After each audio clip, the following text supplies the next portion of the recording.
Hai, gimana keadaan masalah corona? Oh, mah ada pegang kedai tapi hijau tu. Hah? Kadi ada punya lagi wawancara. Era nan mukat.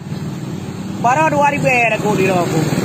Tunggu mentah banyak lo kepeng bago bajamin nah ini.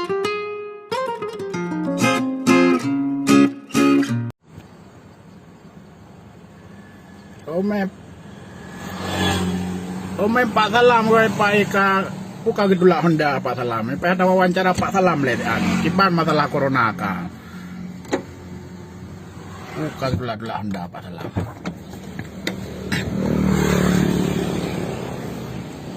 Punya Pak Salam. Wan kamu jo. Hah? Wan kamu jo. Bila jalan. Tempe mana? Gede.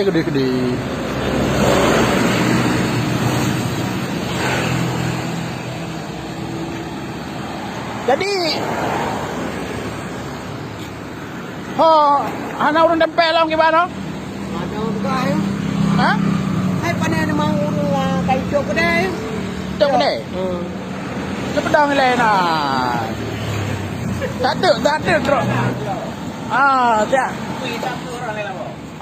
Tak ada katro urungan. Hai. Gimana keadaan masalah corona? Oh, mah ada pegang kedai tapi hijau tu. Hah? Kadi ada punya lagi wawancara. Era nan mukat. Baru 2 hari ber aku di aku. Tunggu mentah banyak lo kepeng bago bajamin nah ini lo kepeng. Disubsidi oleh pemerintah itu kan? Oh, anak kedam. Ka anak urun pasai no. Anak. Udah kayak itu pasaran. Era Pas aja orangnya kan beli itu saja. ora nan mukat undang. Ayo, rencana aku nak muka man bahan mono. Nyo, bahan unda ka baca. Oh, nah. Jadi gimana harapan Ron ke pemerintah Aceh gimana? Si berale. Hai harapan nyo lagi nyo ada aja di peduli tanya apa. Kahana leodan. Eglah surau ketare medang kaju. Apa nyo. Jadi hana yang bantu lah menteri. Oh dari pemerintah hana ijak bantuan lo. Home untuk sementara nyo orang kalau. Maksudnya home. Untuk orangnya kalau.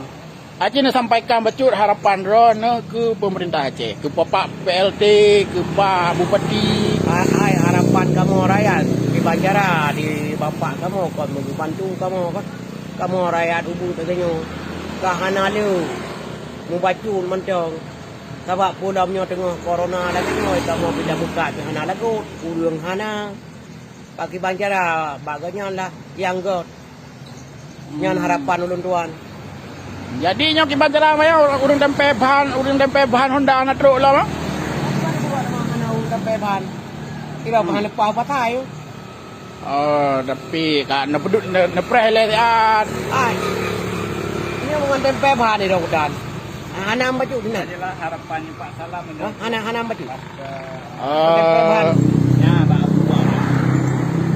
Terima kasih engkau aja. Nyo ada mdeh hana ngon tempe bahan pi. Okey, gak Pak Salam nepreh mentang no. Lo laki je lo nyawa le Pak Salam. Gak baju.